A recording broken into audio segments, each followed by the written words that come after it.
राधे राधे महाराज जी। महाराज जी, भजन नाम और वाणी जी पर दृढ़ और अखंड निष्ठा कैसे बना पाए? गुरु गुरु चरणों पर विशेष श्रद्धा।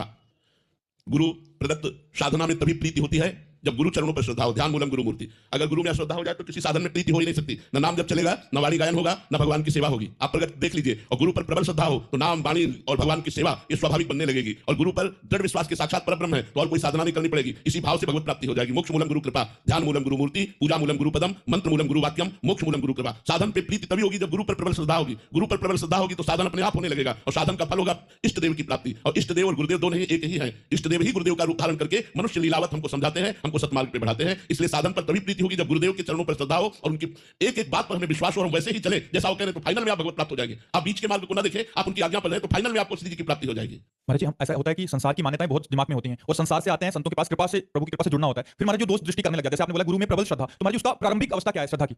जैसे माँ, हमारी माँ तो सिर्फ माँ है। माँ कैसी है दूसरी बात है। आज तक किसी ने अपनी माँ पर दोष दृष्टि की क्या? मेरी माँ है। ऐसे ही मेरे गुरुदेव हैं। भले समझ में नहीं आ रही वो बात, लेकिन मेरे गुरुदेव है, मेरे परब्रह्म है, मेरे प्रभु। अगर ये भावना बनी रही तो इसी भावना से आप माया पर विजय प्राप्त कर लेंगे, क्योंकि हमारी दृष्टि दोषमयी है। हम दोष दृष्टि ही करेंगे और कुछ नहीं कर सकते। जब सर्वस्व गुरुदेव का है तो मेरा क्या? फिर मेरी दोष दृष्टि किस बात की? किस बात की दोष दृष्टि?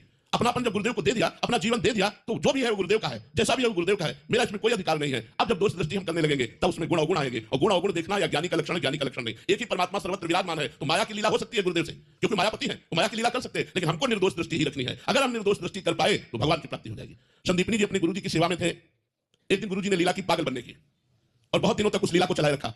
अंगुली में मूत्र लेते और फेंक देते शिष्यों के ऊपर, थूक देते, ईंट मारते, पत्थर मारते, गालियां देते, सब उन्माद अवस्था वाले कार्य करते।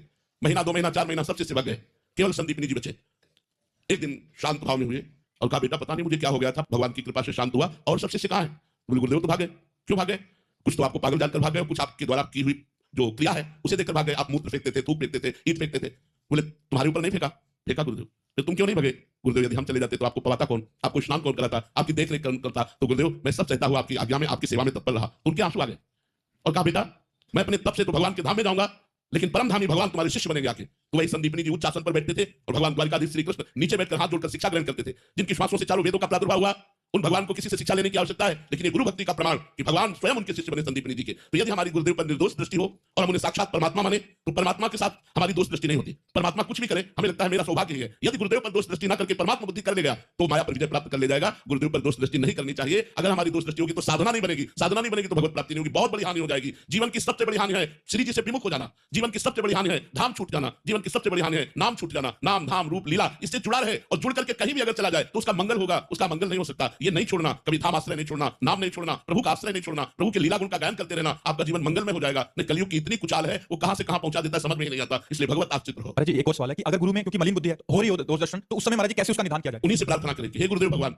आप साक्षात परब्रह्म, गुरु ब्रह्मा गुरु विष्णु गुरुदेव महेश्वरा, गुरु साक्षात परब्रह्म तस्मै श्री गुरुवे नमः। गुरुदेव में दोष दृष्टि होने पर किसी और से बचाव नहीं। एक संत निम्बार्क संप्रदाय के यमुना किनारे हम और गुरुदेव भगवान बैठे हुए थे, 10 वर्ष साथ ही रहे। तो गुरुदेव भगवान के सामने आए और बड़े खिन्न मन से कहा, महाराज जी कई महीने हो गए ना भजन बनता है, ना चिंतन बनता है, ना किसी भी तरह की कोई शांति, एक मन अशांत है। तो उनका ये सीधा लक्षण वैष्णव अपराध का है। तो उनका हमारा किसी अन्य वैष्णव के प्रति तो उनका पक्का वैष्णव अपराध का है। तो उनका गुरुदेव के प्रति हमारी दोष दृष्टि हो गई है। तो उन्होंने कहा यही अपराध है जो आपकी सारी भावनाओं को चाट लिया। अब आपके अंदर कोई भावना तब तक नहीं आएगी जब गुरुदेव से क्षमा मांगो तब। तो उनका, महाराज जी कोई अन्य साधना?